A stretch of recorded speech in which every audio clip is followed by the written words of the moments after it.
Untuk daya tampung SMK Negeri 7 Palembang pada SPMB tahun 2025 sebanyak 468 siswa, yakni keahlian seni lukis 36 siswa, desain komunikasi visual 108 siswa, kriya kreatif kayu dan rotan 36 siswa, kriya kreatif batik dan tekstil 36 siswa, kriya kreatif logam dan perhiasan 36 siswa, teknik kendaraan ringan 8 siswa, teknik sepeda motor 72 siswa, dan teknik permesinan 36 siswa.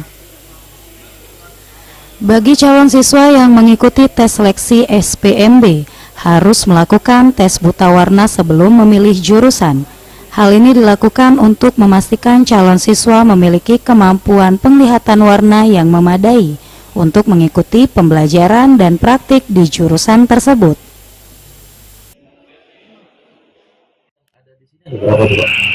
SMK 7 Palembang memiliki 8 jurusan. Yang pertama itu jurusan desain komunikasi visual, jurusan seni lukis, jurusan kriya logam, kriya kayu, tekstil, ya, dan juga teknik mesin, TBSM dan juga TKR.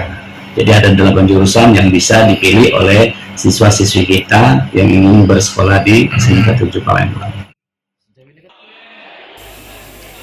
Untuk pendaftaran jalur tes minat dan bakat pada 24 sampai 31 Mei, verifikasi berkas dan cek kesehatan 24 sampai 31 Mei.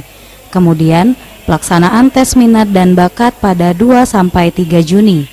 Untuk pengumuman jalur ekonomi tidak mampu, disabilitas, domisili, jalur prestasi akademik non-akademik, jalur tes minat dan bakat pada tanggal 5 Juni. Selanjutnya, daftar ulang pada 9 sampai 12 Juni 2025.